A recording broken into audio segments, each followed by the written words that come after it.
মাঝে মাঝে এমন এমন অদ্ভুত কথা বলেন, আমি সত্যিই বুঝতে পারি না স্যার। শাশ্বতীকে আমার স্টিকার বলেন ঠিকই, শাশ্বতী নিশ্চয় আমার সঙ্গে ইংল্যান্ডে যাবে না। আর শাশ্বতীর তেমন মিলিটারিও নেই। না, আমি শাশ্বতীর কথা বলিনি।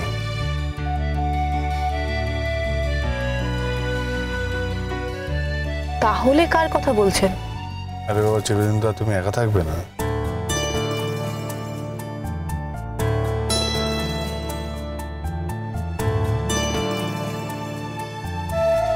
আপনি নিজে দোকা হচ্ছেন বলে সবাইকে যে দোকা হতে হবে তার তো কোনো মানে নেই স্যার। কি? কিছু না। যাক, বাকি রাস্তাটুকু আমি ঝগড়া করবো না তোমার সঙ্গে। ইনফ্যাক্ট আমি ঝগড়া করছিও না।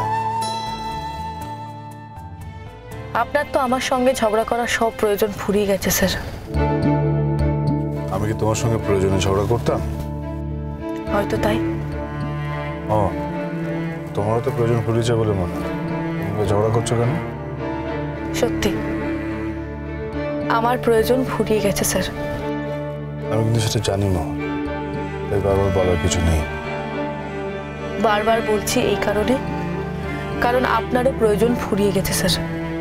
তোমার প্রয়োজন ফুরলে আমার প্রয়োজনে যে ফুটবে, এটাই তো স্বাভাবিক।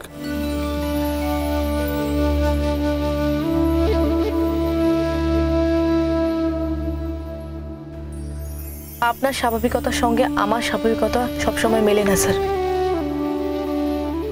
আপনি একজন আলাদা মানুষ আর আমি একজন আলাদা মানুষ।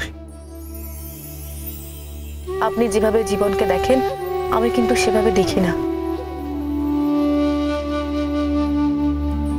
যাক, আমি কলেজের কাছাকাছি পৌঁছে গেছি। হ্যাঁ, তোমাকে তো নামতে হবে। এখন তো আমার খুব আনন্দের সময়। আর তোমার চেহারাটা এত শুকনো লাগছে কেন? আমিও তো আপনাকে এই প্রশ্নই করবো ভেবেছিলাম স্যার। এখন তো আপনার আনন্দের সময়, আপনাকে এরকম শুকনো লাগছে কেন? আপনি খাওয়া দাওয়া করেননি ঠিক মতো? আমি তোমার জিজ্ঞেস করলাম, উল্টে তুমি আমার প্রশ্ন করছো। আমি যদি তোমার জিজ্ঞেস না করতাম তাহলে কিন্তু তুমি আমার এই প্রশ্নটা করতে না। আপনাকে কোনো প্রশ্ন করতে এখন অস্বস্তি হয় স্যার।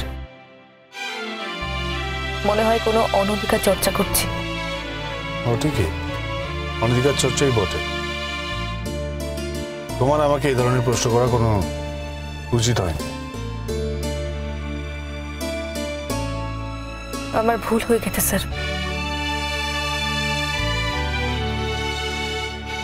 এরকম প্রশ্ন আমি আপনাকে আর কোনোদিনও করবো না, কখনো না।